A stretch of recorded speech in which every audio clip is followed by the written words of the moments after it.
the slide with my daughter when a little boy ran up to me. "Mister," he asked, "can I have your daughter?" Chalking it up to dumb kid talk, I just laughed. "She's my whole world, buddy. Can't just give her away." He looked me dead in the eye. "So, what if she died? Would you be sad then?" I scooped up my daughter, feeling a cold dread crawl up my spine. I'd never seen this kid before. This playground was a community project. I knew pretty much every little brat who came to play here. My gut screamed that this kid was a scout for some scumbag kidnapper. I got my daughter the hell out of there. Back home, I laid down the law. Stay away from that playground for a while. Don't go near that boy. And for fuck's sake, don't take any candy from him or go anywhere with him. My daughter just nodded, her eyes wide. A few days later, my daughter drops a bombshell. She saw the boy leading the daughter of the woman who runs the bakery across the street away somewhere. She'd thought about following, but she remembered what I said and chickened out. The bakery is run by a single mom named Hannah and her 4-year-old Katie. She's divorced and everyone in the neighborhood knows she has it tough, so we all try to look out for her. I immediately called Hannah, but the call went straight to voicemail. She must have been out on a cake delivery. About an hour and a half later, Hannah burst into my diner like a goddamn hurricane, wild-eyed and frantic. She grabbed my daughter by the shoulders. "Where's Katie? Tell me!" My daughter was so scared she could barely speak. I told Hannah to call 911 right away, then went with her to search. But the trail went cold the second they crossed the main road. The cops were on it, fast. Using my description and footage from nearby security cameras,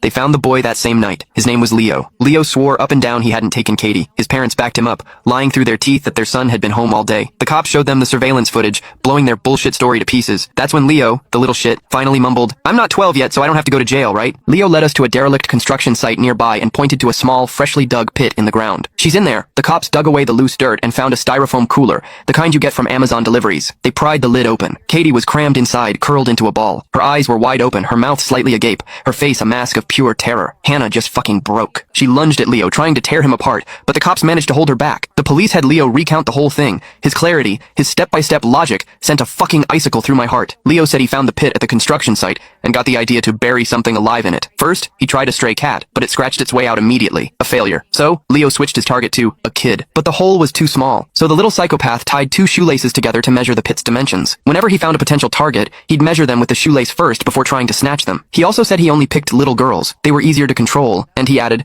"Their bodies are softer, easier to fold." "Did you kill her first, then put her in?" one of the cops asked, his voice tight. Leo shook his head. "I had her lie down in it herself." He'd set up a sick game. First, he had Katie lie down in a couple of big cardboard boxes and gave her chocolates, making her think it was all for fun. Then, he told her to get into the styrofoam cooler he'd placed in the pit. Katie, trusting him completely, did it without a second thought. Once she was in, I put the wooden board over the top, stacked a few bricks on it, and started burying it. Leo said Katie started struggling, so he jumped on top of the board and stomped on it a few times until she stopped moving. Hannah didn't even make it through the whole story before she collapsed. The cops rushed her to the hospital. I overheard one of the veteran cops muttering, "Jesus fucking Christ. All my years on the force, I've never seen an animal like this. If his parents weren't here, I'd beat the shit out of this little fucker myself." Once word got out about what happened to Katie, the whole neighborhood was up in arms. People kept coming to me asking for Leo's address, wanting to get some payback for Hannah. But the law protects the privacy of juvenile offenders.